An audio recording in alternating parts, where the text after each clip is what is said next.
দেশের রাষ্ট্র হিসেবে বেনিফিটেড হয়েছে কিন্তু, এবং এটা আরো ডেভেলপ করবে, এটা থাকবে, কিন্তু কিভাবে থাকবে সেটার উপরে নির্ভর করছে রাজনৈতিক নেতৃত্ব। আমি আওয়ামী লীগের উপরে এটা ভরসা করি না, আমি বিএনপির উপরে ভরসা করি না, আমি এখনো পর্যন্ত অন্য কোনো কমিউনিস্ট পার্টি নাই বলে আমি সিপিবির উপরে আশা করি, ভরসা করি না, আশা করি। দেখা যাক কি হয় আর কি। বাংলাদেশের ভবিষ্যৎ ভালো, এবং আমি মনে করি বাংলাদেশে একটা সমাজতান্ত্রিক বিপ্লব সম্ভবপর, কিন্তু সে নির্ভর করছে সংগঠনের উপরে। সেই সংগঠনটা আমি এখনো পর্যন্ত দেখছি না। ভাই, কবে আবার দেখা হয়? আমরা একটু কিছু ব্যক্তিগত প্রসঙ্গ আপনার আলাপ করতে পারবো, মানে আপত্তি না থাকলে। ব্যক্তিগত আসলে না ওই অর্থে, কারণ আপনি তো একটা সময়, একটা ইতিহাসের মধ্য দিয়েও আসলে একটা ব্যক্তি ভ্রমণ করে। আমি প্রথমেই জানতে চাচ্ছি এটা, যে আপনার জীবনটা যদি আমরা দেখি, যে খুব মোটা দাগে 52 ভাষা আন্দোলনে আপনি সম্পৃক্ত ছিলেন বাংলাদেশে। 71 সালটা আপনি বাংলাদেশে পাননি, কিন্তু বিলেতে আপনি এখানে পেয়েছেন, এবং পাননি শুধু, আপনি দেখা গেছে যে আপনি 60-এর দশক থেকেই বলা যায়, 60-এর দশক থেকেই আপনি সচেতন ভাবে বাংলাদেশকে স্বাধীন করার যে প্রক্রিয়া, সেই প্রক্রিয়ায় এখানে আপনি সংশ্লিষ্ট ছিলেন এবং নীতি নির্ধারক ছিলেন। এটা তো স্যাটিসফ্যাকশনের বড় দুইটা বিষয় অবশ্যই আছে, 52 এবং 71। এবং তারপরেও আপনি বিভিন্ন ভাবে বাংলাদেশের কনটেক্সটে, এখানকার কমিউনিটির ডেভেলপমেন্টের কনটেক্সটে আপনি সম্পৃক্ত ছিলেন। আপনি কি জীবনের এই পর্যায়ে এসে তৃপ্ত, নিজেকে তৃপ্ত দাবি করেন?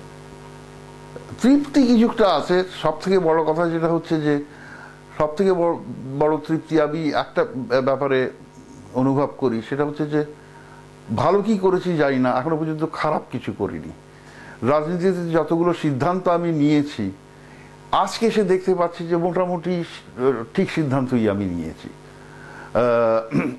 যেমন আপনার ধরুন 1960-এর দশকে এখানে আমরা যখন ছিলাম, তখন মস্কো পিকিং যখন দুটো দল ভাগ হয়ে গেছিল, তখন আমি বলেছিলাম যে দেখো, ওই দ্বন্দ্বে আমাদের যাওয়ার দরকার নেই। আমাদের প্রধান দ্বন্দ্ব হচ্ছে, আমাদের প্রধান এখানে দাবি হওয়া উচিত যে পৃথিবীর সব থেকে বড় শত্রু হচ্ছে মার্কিন সাম্রাজ্যবাদ, এবং এই মার্কিন সাম্রাজ্যবাদ শুরুই করতে পারবো জানি না। সেটা হচ্ছে একজন মার্ক্সবাদীর আত্মজিজ্ঞাসা, কোথায় ভুল হয়েছে।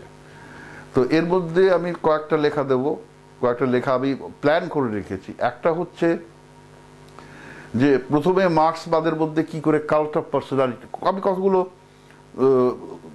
ঐতিহাসিক পিরিয়ড নেব আর কি করে এই যে ব্যক্তি পূজা জিনিসটা কিভাবে ডেভেলপ করলো। এটা তো মার্ক্সের মধ্যেও ছিল না, ইংলিশের মধ্যেও ছিল না, লেনিনের মধ্যেও ছিল না, লেনিনের পরে এসছে, লেনিনকে কেন্দ্র করেই এসছে ব্যক্তি পূজাটা কিভাবে ডেভেলপ করলো। তারপরে আগে লেনিনিজম বলে কোনো জিনিস ছিল না, এটা 1924-এর পরে লেনিনিজম বলে একটা জিনিস এলো। এই লেনিনিজমটা কিভাবে কোডিফাই করা হলো, এবং সেটা কতখানি সুফল এবং কতখানি কুফল বয়ে এনেছে। তারপরে কিভাবে আপনার ধরুন এই যে একটা ইডিওলজিক্যাল ডগমা সৃষ্টি করলো, তারপরে সায়েন্সের ক্ষেত্রেও এটা চলে গেল। লাইসেনকোর ডিসপিউটের কথা মনে আছে? লাইসেনকো ডিসপিউটের কথা মনে আছে? লাইসেনকো তখন সোভিয়েত জেনেটিস্ট এবং বায়োলজিস্ট ছিলেন, তিনি কিছুই জানতেন না।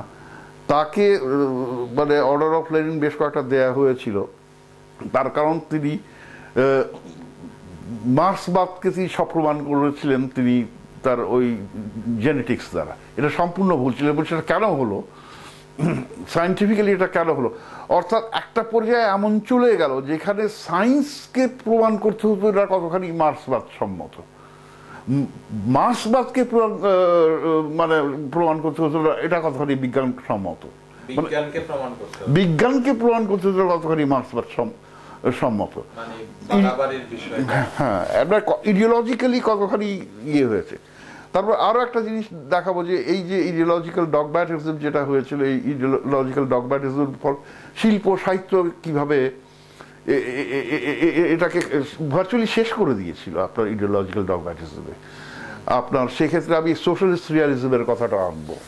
তারপরে হয়তো একটা কনক্লুশন চ্যাপ্টার থাকবে, ওয়ে ফরওয়ার্ড যদি আমি কিছু দিতে পারি।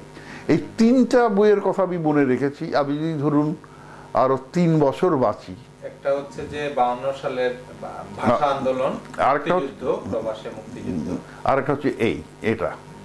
এমনি কি ধরেছেন কাজ মোটামুটি? 52 সালেরটা ধরেছি, ভাষা আন্দোলনটা ধরেছি। বুঝতে পেরেছি।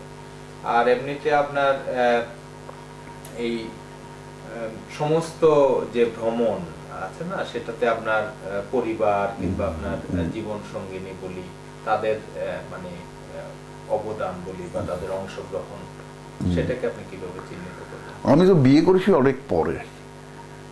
বিয়ে করেছি আমার যখন বয়স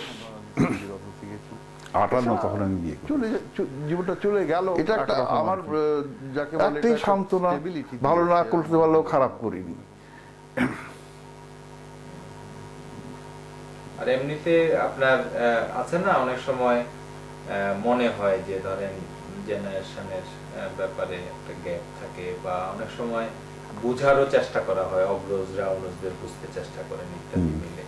তো আপনার কি মনে হয় এখনকার যে আমাদের জেনারেশন, আমি বাঙালি জেনারেশনের কথাই বলছি এবং এখানকার না, আমি সামগ্রিকভাবে বলছি, বাংলাদেশের বলেন এখানকার বলেন, তাদের যে কর্মকাণ্ড, তাদের যে দৃষ্টিভঙ্গি, সেই ব্যাপারে আপনার পর্যবেক্ষণ এবং তাদের ব্যাপারে মানে খুব শিক্ষক সুলভ উপদেশ না, কিন্তু কিছু যদি আপনার বলা থাকে এই জেনারেশন। উপদেশ কিছুই নেই এখানে। প্রথম কথা হচ্ছে 2 জেনারেশনের মধ্যে বিরাট একটা গ্যাপ। যেটা আপনার ধরুন, যে ছেলে 1971 সালের 26শে মার্চ জন্মগ্রহণ করেছে, তার বয়স এখন 34-এর মতো হবে। সে এখন বাংলাদেশ পরিচালনা করছে আর কি। বাংলাদেশে দেখেন, বাংলাদেশ সম্পর্কে তার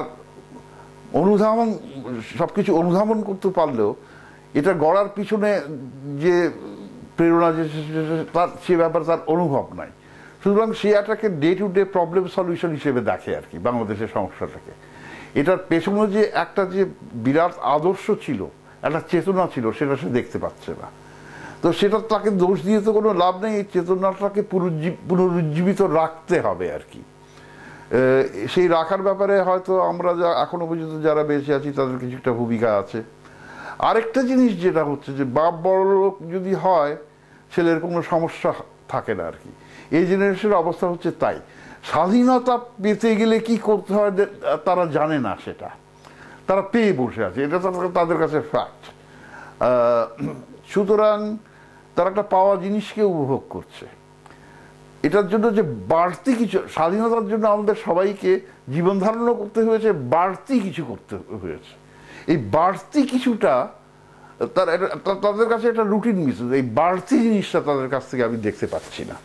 তো এইটার জন্য দরকার ন্যাশনাল লিডারশিপ, তাদের ন্যাশনাল পলিসি, যাতে তাদের আপনার এই উদ্দীপনাটা ডেভেলপ করা যায়। আরেকটা জিনিস যেটা আমাকে সত্যি ব্যথিত করেছে, এখনকার আপনার যুব সমাজ যারা, একমাত্র যাদের স্বার্থ আছে, ব্যক্তিগত স্বার্থ আছে, তারা এছাড়া সবাই কিন্তু রাজনীতি সচেতন না, অধিকাংশই রাজনীতি সচেতন না। তার কারণ বাংলাদেশের রাজনীতি এমনভাবে ডিসক্রেডিটেড হয়ে গেছে যে অ্যাট্রাক্টেড করা সম্ভবপর হচ্ছে না। যদি কোনোদিন রাজনীতি আবার হয়, অ্যাট্রাকটিভ হয়, সব থেকে বড় কথা হচ্ছে যে মানুষ বিপ্লব যদি আমার চোখের সামনে থাকে, আমার একটা ক্রিয়েট করার চেতনা, বিপ্লব হোক আর না হোক, হলে তো ভালো, না হলেও থেকে যায়। কিন্তু অর্থাৎ যদি আমি মনে করি যে বাংলাদেশের এই স্বাধীনতাটা এখনো সম্পূর্ণ হয়নি, আমি বেঁচে থাকি, অসুস্থ থাকি, মরে যাই, এই চেতনা নিয়েই আমি মরবো। আরেকটা কিছু করতে হবে।